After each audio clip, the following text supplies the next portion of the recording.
जो 27 महीने तक यहाँ ऐशो आराम के लिए इसे रेस्टोरेंट बना के रहता, उसकी गाड़ी की फ्लीट निकल चुकी है। और ये वो एम्बुलेंस है जिसमें मुख्तार बैठा है, देखा जा सकता है लेट के जा रहा है, पूरी गाड़ी को ढक के रखा गया है।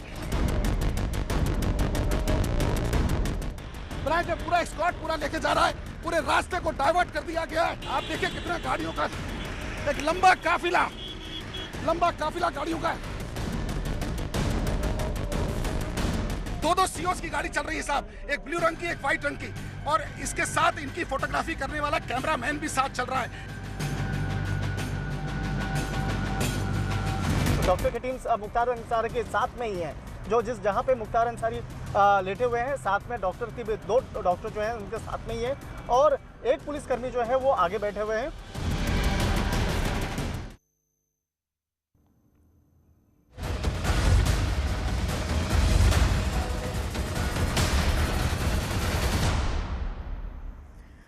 नमस्कार, आप देख रहे हैं न्यूज 18। मैं हूं आपके साथ मेनका चौधरी। और बांदा का ये बंदी बांदा लौट रहा है, रास्ते में है और लगातार न्यूज 18 की टीम इस काफिले के साथ मौजूद है। हम आपको पल पल की जानकारी दे रहे हैं कि मुख्तार अंसारी कब निकला रोपड़ जेल से और कब तक बांदा पहुंच जाएगा। रास्ते की भी तस्वीरें, ये 4 तस्वीर इस वक्त आपके सामने हैं। मुख्तार अंसारी से रोपड़ जेल से जब वो निकला, कुरुक्षेत्र पहुंचने तक की ये तस्वीरें हैं। दोपहर 2:07 पर रोपड़ जेल से मुख्तार का काफिला निकलता है और दोपहर 2:37 पर मोहाली क्रॉस करता है। 3:15 पर अंबाला कैंट से निकला और 3:50 पर मुख्तार को लेकर आ रही है यूपी पुलिस का काफिला कुरुक्षेत्र पहुंच गया।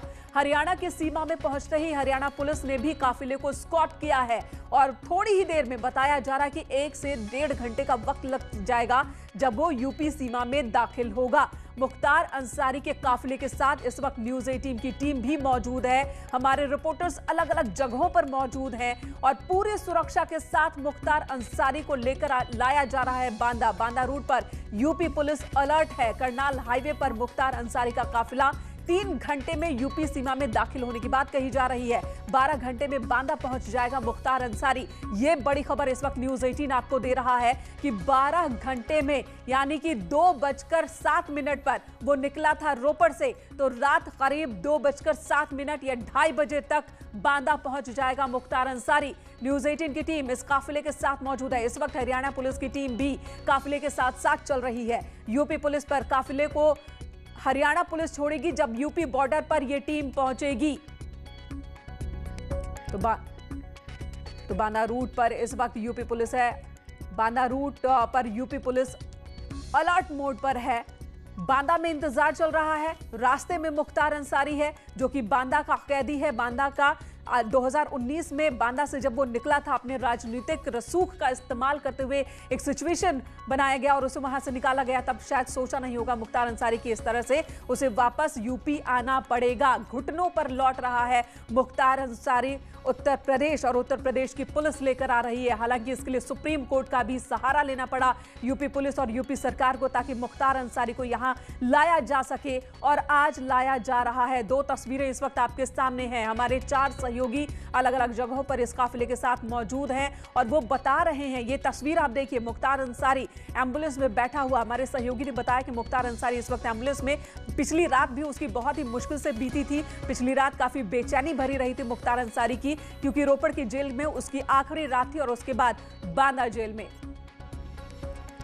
और इस वक्त हमारे साथ बीजेपी प्रवक्ता कमर अली जी जुड़ चुके हैं। कमर अली जी, स्वागत आपका न्यूज 18 पर। और अब बांदा का ये बंदी बांदा लौट रहा है। देखिए मेनका जी, ये कानून की जीत है और कांग्रेस सरकार की हार है। जो कुछ हुआ वो सब आपके सामने है। हमने हमेशा कहा, भारतीय जनता पार्टी सरकार ने, कि हम भय मुक्त सरकार देना चाहते हैं और संकल्प पत्र में हमने लिया। उसके बाद आपने देखा कि भय मुक्त समाज है आज की तारीख में और कानून अपना बाखूबी काम कर रहा है। अपराधी जेल में हैं और लोगों, आपने देखा पहली बार ऐसा तख्ती टांग के लोग आए हैं कि हमें ले लीजिए। देखिए, माननीय योगी जी की सरकार बगैर भेदभाव के चलती है। हमारी नजर में अपराधी अपराधी है। हम जाति धर्म से किसी को जोड़ के नहीं देखते हैं। जी कमर अली जी, और लेकिन कांग्रेस आखिर जाति मुख्तार अंसारी की पत्नी ने एक याचिका भी दाखिल की है और उनका कहना है कि उनके पति को जान का खतरा है। मुख्तार अंसारी के भाई ने भी यही बात कही कि मुख्तार अंसारी की जान को खतरा है। किससे उनकी जान को खतरा है? क्यों डर रहा है उनका परिवार? देखिए, सुरक्षा एजेंसी अपना काम कर रही है। हर आदमी को अपनी बात रखने का हक है। यही हमारी माननीय योगी जी की सरकार है। जो भी आवेदन करता है, जो भी आवेदन करता है, उसकी सुरक्षा व्यवस्था की जिम्मेदारी हमारी सरकार की होती है।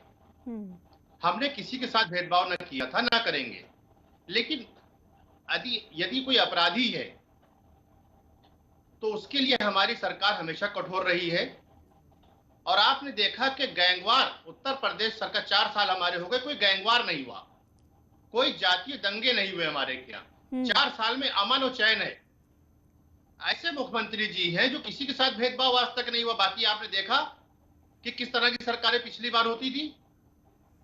लोग, आपने देखा एक बच्ची जाती थी मुख्यमंत्री निवास से, यूं घूमती थी और किडनैप हो जाती थी। 8 दिन के पास उसका बच्ची का वो मिलता था। क्या मैं शब्दों का इस्तेमाल करूं? ठीक है, तो अब तो मुख्तार अंसारी लौट रहा है, तो आप ये कह रहे हैं कि मुख्तार अंसारी और उसके करीबियों पर जैसे कार्रवाई हो रही है, ये उत्तर प्रदेश सरकार ने वादा किया था भयमुक्त वातावरण का और अपराधियों के खिलाफ कार्रवाई किया, उसी के तहत हो रहा है। लेकिन विपक्ष ये कह रहा है कि आप सिलेक्टिव काम कर रहे हैं। कुछ लोगों के खिलाफ तो कार्रवाई हो रही है जिनका रिलेशन दूसरे पॉलिटिकल पार्टी से जुड़ा है, लेकिन कुछ को आप छोड़ भी रहे हैं। ये आरोप भी लग रहे हैं। हमने किसको छोड़ा है? लगभग 2300 अधिकारी और कर्मचारी हमने जेल भेजे। हमने 10,000 के ऊपर माफियाओं को भेजा है। वीआरएस हमने 1500 लोगों को दिया है।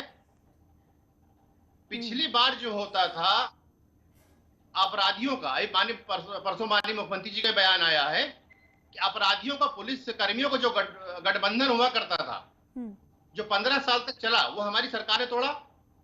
ईमानदार अधिकारियों का पिछली बार साइड पोस्टिंग होती थी। आज हमारे वक्त में ईमानदार अधिकारियों की पोस्टिंग जो होती है वो उनके काम के ऊपर होती है। आप ये सोचिए, जब हम कानूनी कार्रवाई करेंगे अपराधी के खिलाफ तो ये चिल्लाएंगे, हम अधिकारी जेल भेजेंगे, ये चिल्लाएंगे। ये जवाब नहीं दे पाते हैं कि एक जातीय दंगा हमने 4 साल में नहीं होने दिया, गैंगवार नहीं होने दिया। आप महिला है, घर से निकलती है तो आपको डर होता है कहीं आपकी चैन जना छिन जाए, कहीं आपके साथ लूट ना हो जाए। क्या हो रही है आज की तारीख में? जी, लेकिन कमर अली जी, बहुत सारे नाम विपक्ष भी गिना देता है कि इन लोगों पर कार्रवाई क्यों नहीं हो रही। खैर, मुख्तार अंसारी को अब लाया जा रहा है। सुप्रीम कोर्ट की मदद लेनी पड़ी कि उसे बांदा वापस लाया जा सके। ऐसे हालात क्यों बने? देखिए, जो मुकदमे जहां होते हैं उसकी सुनवाई उस हिसाब से होती है। कांग्रेस सरकार ने जिस चीज को लटकाया, जिस चीज को किया, वो आपके सामने है। वो बताने की आवश्यकता मुझे लगता नहीं है। वो सुप्रीम कोर्ट में बेनकाब हो चुके हैं। सरकारी अपने सरकार, जो पंजाब सरकार है, कांग्रेस सरकार, उसके खर्च पे पैरवी करी गई। देखिए, कुछ चीजें हैं जो गलत है, उसको देखिए मानना पड़ेगा आपको। कांग्रेस ने हमेशा भेदभाव किया और बांटा। हर चीज में उसने जाति और मजहब ढूंढा। ठीक है, जब आतंकवाद में हिंदू ठीक है, तो कांग्रेस ने बचाने की कोशिश की, पंजाब की कांग्रेस सरकार ने खुलकर बचाने की कोशिश की और आपने वहां पर विजय पाया, ये आप कह रहे हैं। ये बताइए, अब जब मुख्तार यूपी में वापस होगा, बांदा जेल में वापस होगा, तो आगे के जितने केसेस हैं उसके ऊपर कुछ पेंडिंग है, कुछ में ट्रायल पूरा हो चुका है, कुछ का फैसला आना है, कुछ का ट्रायल चल रहा है, उसमें तेजी आएगी? देखिए, आप जानती हैं कि जो विधायक है, सांसद है, उनका कोर्ट एक अलग होता है, उसमें चलेगा जो प्रक्रिया, कानूनी प्रक्रिया, उसके तहत ही कार्रवाई होगी। उसमें किसी के साथ हमारे कोई भेदभाव नहीं है। जो कानून है उसका काम करेगा, तो कानून को काम अपना करने दीजिए। कानून के अंतर्गत ही सारे काम होंगे। ठीक है, ठीक है, ठीक है। कमर जी, धन्यवाद इस वक्त हमसे बात करने के लिए, न्यूज़ 18 से बात करने के लिए। आप इस वक्त बने रहे हमारे साथ और काफिले की तस्वीरें इस वक्त हम अपने दर्शकों को दिखा रहे हैं। लगातार बता रहे हैं कि आखिर मुख्तार अंसारी का काफिला कहां तक पहुंचा है और किस रास्ते से, किस रूट से उत्तर प्रदेश के बांदा इसको लाया जा रहा है। आपको बता दें, पूरे रूट पर, पूरे रास्ते पर न सिर्फ पंजाब पुलिस और यूपी पुलिस, बल्कि हरियाणा वाला इलाका जहां जहां होगा वहां पर हरियाणा की पुलिस भी तैनात है। यूपी एसटीएफ की टीम भी इस पूरे रास्ते पर मौजूद है। कुछ वर्दी में लोग हैं और कुछ सिविल ड्रेस में भी हैं पुलिस वाले, जो कि इस काफिले पर नजर बनाए हुए हैं और मुख्तार अंसारी को लेकर आया जा रहा है। एम्बुलेंस में है मुख्तार अंसारी, डॉक्टर्स की एक टीम भी मौजूद है, क्योंकि बार बार यही हवाला दिया जा रहा है कि मुख्तार अंसारी की तबीयत ठीक नहीं है। मेडिकल ग्राउंड पर ही अभी तक रोपड़ में वो खुद को बचाने की कोशिश कर रहा था। यमुना एक्सप्रेस वे पर सुरक्षा बढ़ा दी गई है। इससे साफ जाहिर है कि कुछ ही पलों में, कुछ ही घंटे में यमुना एक्सप्रेस वे पर होगा मुख्तार अंसारी और पुलिस टीम। मथुरा एक्सप्रेसवे पर सुरक्षा बढ़ा दी गई है, जगह जगह पर फोर्स की तैनाती कर दी गई है। 4 तस्वीरें इस वक्त आपके सामने हैं। रोपड़ से बांदा रवाना हुआ आज दोपहर 7 बजकर रोपड़ से बांदा रवाना हुआ। इससे पहले बकायदा मेडिकल जांच उसकी की गई और सारे पेपर वर्क पूरे किए गए और उसके बाद ये काफिला जो है वो आगे बढ़ता है। एम्बुलेंस में मुख्तार अंसारी को बिठाया गया, वो तस्वीर भी आप देख रहे हैं। व्हील चेयर पर ही वो जेल से बाहर निकला, एम्बुलेंस तक पहुंचा और उसे एम्बुलेंस में बिठाया गया। डॉक्टर्स की एक टीम इस एम्बुलेंस में मौजूद है। 10 गाड़ियों का काफिला साथ साथ मूव कर रहा है, चल रहा है और ये बांदा की ओर है। काफिले के साथ साथ न्यूज़ 18 की टीम भी है। हमारे 4 सहयोगी अलग अलग जगहों पर मौजूद हैं और कई कैमरों से लगातार नजर न्यूज़ 18 की टीम की इस काफिले पर बनी हुई है। हम आपको अपडेट दे रहे हैं, पल पल की जानकारी दे रहे हैं। अमित गंजू हमारे सहयोगी इस वक्त हमारे साथ मौजूद है। अमित, बताया ये जा रहा है कि यहाँ पर यमुना एक्सप्रेस वे पर सुरक्षा अब टाइट कर दी गई है। कहां तक पहुंचा है काफिला, कितना वक्त लगेगा यहां तक पहुंचने में? देखिए, आपके 2 अलग अलग सवाल है। दोनों के सवालों के जवाब ये हैं कि अगर सुरक्षा की बात की जाए तो एडीजी मेरठ, जिनके अंतर्गत गाजियाबाद का आता है और नोएडा आता है, वो खुद कैंप कर रहे हैं। और इसके अलावा अगर बात की जाए आगरा और मथुरा जिस पैसे से निकलने की बात हो रही है, तो एडीजी राजीव कृष्ण पहुंच गए। एडीजी कानपुर खुद इटावा वाले हाईवे पे है और एडीजी खुद प्रयागराज, यानी ये सारे जितने अपर पुलिस महानिदेशक हैं ये खुद पैनी नजर बनाए हैं और हाईवे को छावनी में तब्दील कर दिया गया है। जहां जहां टोल्स हैं या जहां जहां कट हैं, चाहे सीमरा कट हो, चाहे वो आगरा का टोल हो, चाहे मथुरा का टोल हो।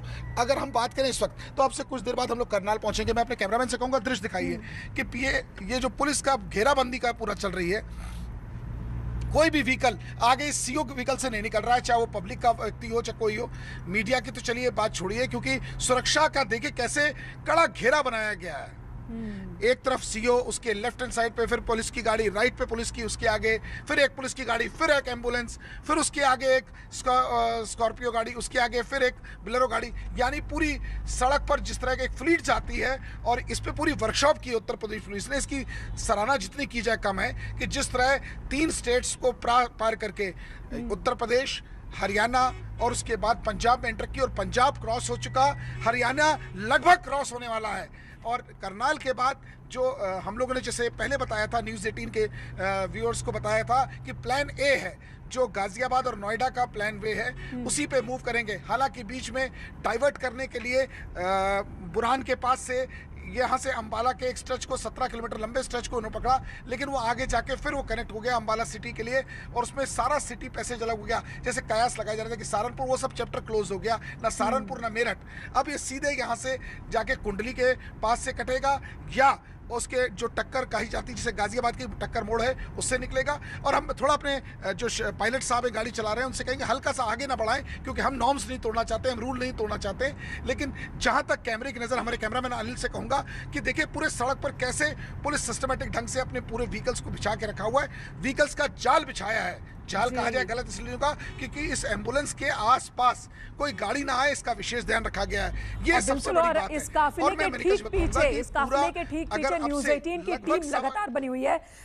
अमित, आपकी गाड़ी सबसे आगे नजर आ रही है और यही वजह है कि ये काफिला साफ साफ हमें सामने नजर आ रहा है। अगर हम स्पीड की बात करें काफिले की, तो स्पीड ठीक ठाक मेंटेन है। 2 घंटे में यहां तक पहुंच गया है काफिला।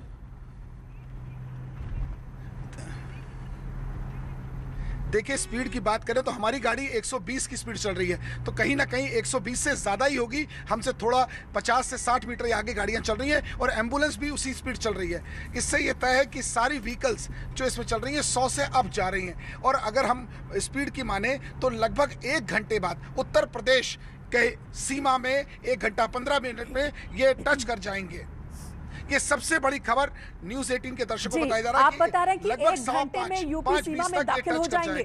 5:30 मैक्सिमम हो सकता है जी। अब बस करनाल रह गया। करनाल को जैसे ही क्रॉस किया जाएगा उसके बाद से 22 किलोमीटर के स्ट्रेच के बाद जो फ्लाईओवर बना है, जिसको उत्तर प्रदेश की सीमा के लिए बनाया, जिसे कपरा मोड़ कहा जाता है, जिसमें कट बना हुआ है गाजियाबाद का, उसके ऊपर से फ्लाईओवर होते हुए सीधे रास्ता वहां से टच करते हुए नोएडा वाले एक्सप्रेस हाईवे पे, और उसके यमुना से सीधे होते हुए आगरा एक्सप्रेस हाईवे होते हुए सीधे कानपुर, कानपुर के बाद चौडगरा, चौडगरा के बाद बिंदकी, बिंदकी के बाद सीधे बांदा, और बांदा से बांदा जेल, जो सही पता है, जो पोस्टल एड्रेस है सही आज की डेट में मुख्तार अंसारी का। अमित, क्या इसी रफ्तार से ये काफिला बढ़ता रहेगा या फिर कहीं पर रुकने का भी है कि कहीं थोड़ी देर के लिए रुकेंगे और फिर आगे बढ़ेंगे? ये सवाल इसलिए भी क्योंकि बार बार कहा जा रहा है कि मुख्तार अंसारी की सेहत ठीक नहीं है, उसकी तबीयत खराब है, तो ऐसे में क्या कहीं रुका ठहरा भी जा सकता है? देखिए, जहाँ तक इस सेहत की बात की जा रही है, पहले व्हील चेयर पर बैठ के सारे पेपर वर्क किए गए, उसके बाद दूसरी वुडन चेयर पर बैठ के ठीक किए गए, और उसके बाद सहारे से आए गाड़ी में, और मुख्तार इसी एम्बुलेंस में चद्दर लेके वाइट रंग की आराम से लेटे हैं, और कुर्ता पजामा, नीचे स्लीपर पहना है उन्होंने, ग्रे रंग का स्लीपर उन्होंने पहना है, और उसको आराम से रेस्ट कर रहे हैं। और जहाँ तक रही बात कि तबीयत खराब होने की, तो डॉक्टर्स की पूरी टीम उसकी देखरेख के लिए है। डॉक्टर्स की जो टीम पहले आगे बैठी थी वो अब पीछे आ गई है, 2 लोग उनकी देखरेख के लिए है। मैं एक बार फिर कैमरामैन से कहूंगा अनिल, जो लगातार इस पे बिल्कुल अमित, आप काफिले के साथ बने रहें, आप काफिले के साथ बने रहें, आपके पास लौटूंगी, और हमारे दूसरे सहयोगी भी हैं जो कि इस टीम के साथ लगातार बने हुए हैं और बता रहे हैं कि काफिला कहां तक पहुंचा है और आगे का रूट क्या है। रूट बदला जरूर गया था बीच में, लेकिन वापस उसी सड़क पर आ गई पूरी की पूरी टीम। और यहाँ एक छोटे से ब्रेक के लिए रुकते हैं, तुरंत लौटेंगे